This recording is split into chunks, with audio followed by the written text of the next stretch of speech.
اور جو طرف شب عاشور تھی وہی صبح عاشور بھی تھی.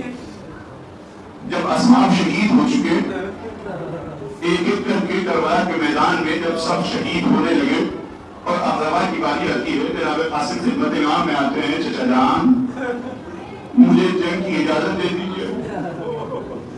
حسین کہتے میرے لال قاسم میں تمہیں جنگ کی اجازت نہیں دے سکتا, تم میرے بھائی کی نشانی ہو, بیوہ ماں کا سہارا ہو, میرے لال تمہیں میں جنگ کی اجازت نہیں دے سکتا. عزیزوں, کربلا کے میدان میں صرف ایک ہی شہید ایسا ہے کہ جس کو امام حسین نے منع نہیں کیا بلکہ کہا کہ میدان کی طرف چلے جاؤ, جناب علی اکبر. اور صرف تنہا ایک ہی شہید جناب قاسم ہے کہ جس کو ایک بار نہیں متعدد بار حسین نے منع کیا, اور قاسم تمہیں میں اجازت نہیں دے سکتا. کربلا کا اتنا دلیل شہید ہے کہ قاسم کے جس کو کلیجے سے لگا کر حسین ایک بار نہیں متعدد بار اتنا گریا کیا کہ حسین پر غشی تاری ہو گئی. قاسم اصرار کرتے ہیں, حسین کہتے ہیں میرے ساتھ میں اجازت نہیں دے سکتا.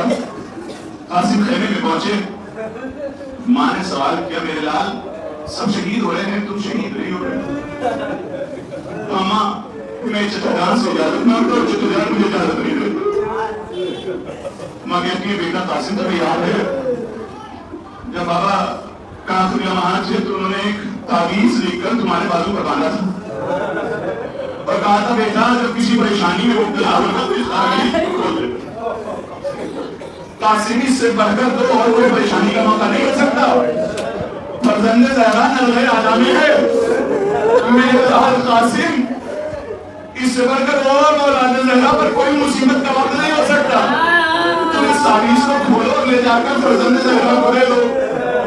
قاسم کے چہرے پر خوشی کے آثار نمودار ہوتے ہیں. خدمت امام میں آتے, آنے کے بعد امام سے سر کو جھکا دیتے ہیں, کہتے ہیں چچا جان ہم نے اجازت لینے نہیں آیا ہوں بلکہ آپ کے بھائی کی ایک تحریر لے کر آپ کی خدمت میں آیا ہوں. حسین نے کہا بیٹا کیا ہے؟ کہا بیٹا چچا جان مجھ سے میرے بابا نے کہا تھا بیٹا قاسم جب تم پر مصیبت آئے تو اس تعویذ کو کھول دینا. اس سے بڑھ کر اور مصیبت کا وقت کون سا ہو سکتا ہے؟ قاسم نے اپنے بازو سے تعویذ کو کھولا, امام کی خدمت میں پیش کیا. امام نے بھائی کی تحریر کو دیکھا, آنکھوں سے لگایا, پوچھا دیا. تحریر کو کھولا, کھولنے کے بعد آنکھوں سے رج کرو قاسم کو کلیجے سے لگا لیا. بیٹا قاسم تم یہ کوئی اپنے لیے تعویذ نہیں لائے ہو, میرے لال اپنی موت کی سنانی ہے.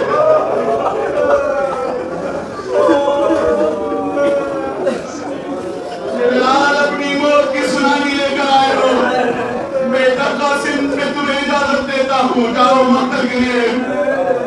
عزیز و حسین نے خود اپنے ہاتھوں سے جناب قاسم کو مقتل کے لیے آمادہ کیا. نیا لباس پہنایا,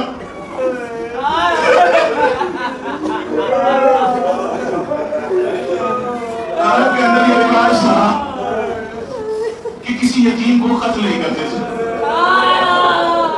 اور یتیم کی علامت یہ ہوتی تھی کہ اس کے گریبان کو چاک کر دیا کرتے تھے. حسین نے نیا لباس پہنانے کے بعد قاسم کے لباس کو چاک کر دیا. قاسم اتنے چھوٹے اور کم سن تھے, لہروں کے اسنا جو ہے زمین پر ٹک رہے تھے. صحیح سے جنگی جوتے جو ہوتے ہیں جناب قاسم کے نہیں آ رہے تھے, زرہ نہیں آ رہی تھی, ڈھال نہیں آ رہی تھی. حسین نے جناب قاسم کو آمادہ کیا. آمادہ کرنے کے بعد قاسم سے کہا قاسم جاؤ مسئولات سے رخصت ہو لو. قاسم خیمے میں آئے, آ کر بیویوں سے رخصت ہوئے, حسین کی خدمت میں آئے. امام مظلوم کربلا نے خود اپنے ہاتھوں سے قاسم کو سوال کیا, میرے لال چلے جاؤ. قاسم میدان قتال میں پہنچے, رئیس پر آ کے جو نہیں جانتا ہے وہ مجھے پہچان لے, میں حسن ابن علی کا بیٹا ہوں, ناز رسول کا بیٹا ہوں. قاسم نے وہ جنگ کی کہ جنگ کرتے کرتے مقتل کا نقشہ بدل کے رکھ دیا. قاسم نے ظالم نے حکم دیا یہ فرزند علی ہے, اس کو اس طرح سے قتل نہیں کر سکتے, چاروں طرف سے گھیر لیا جا رہا. ایک ظالم نے بڑھ کر جناب قاسم کے ایک ایسا نیزہ مارا کہ قاسم زمین پر تشریف لے آئے, جناب پر قاسم سے نہ سمجھا گیا. سر پر اس زور سے نیزہ لگا کہ کہ قاسم سے زلجنا پر نصر لگے آواز دی چچا نظر گئے نصرات نے اپنے دیکھا حسین